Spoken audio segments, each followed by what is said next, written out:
Hello বন্ধুরা, তো চলে আসছে আবার একটা মিনি ব্লগ নিয়ে। তো এই যে এখন আমরা বেরিয়ে পড়েছি দুজন মিলে রেডি হয়ে। তো আজকে ছিল জামাই ষষ্ঠী, তো এটা আমাদের সেকেন্ড জামাই ষষ্ঠী। তো তার জন্যে এই যে রেডি হয়ে বেরিয়ে পড়লাম। তো এবার যেতে যেতে একটু লেটই হয়ে গেছে, যাই হোক। তো তাও বেরিয়ে পড়লাম, আর সেদিন ছিল ভালোই গরম। তো তারপরে পৌঁছে গেলাম বাড়ি। এই যে আমরা এখন চলে এসেছি।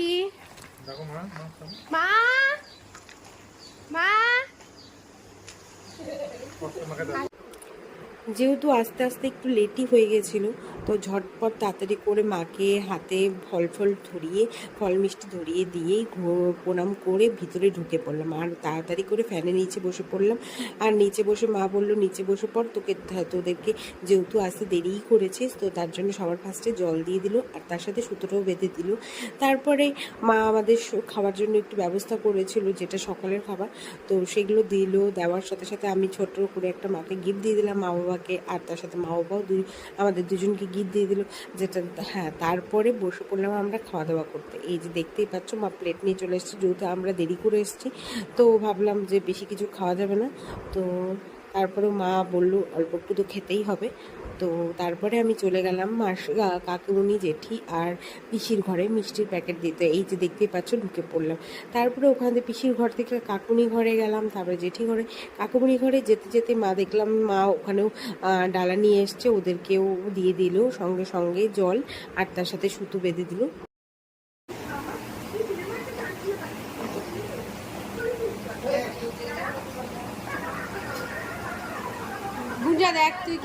গুঞ্জা দেখ তুই মামা বাড়ি না গিয়েও কিন্তু ষষ্ঠী খাইতে পারতেছিস।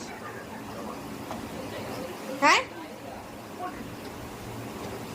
বুঝছিস গুঞ্জা, মামা বাড়ি না গিয়েও কিন্তু ষষ্ঠী খাইতে পারতেছিস।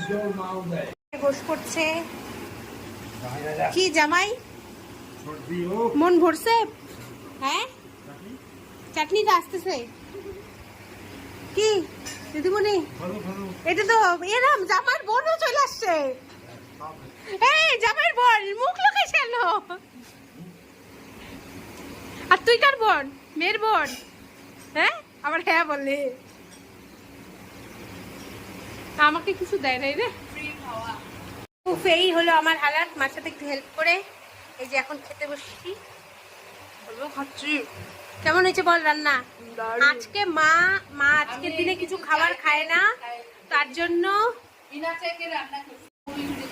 কি কষ্ট রে বেচারা মহিলাটা রান্না করছে, কিন্তু কিচ্ছু মুখে টেস্ট করতে পারবে না আজকে, এত টেস্টি রান্না।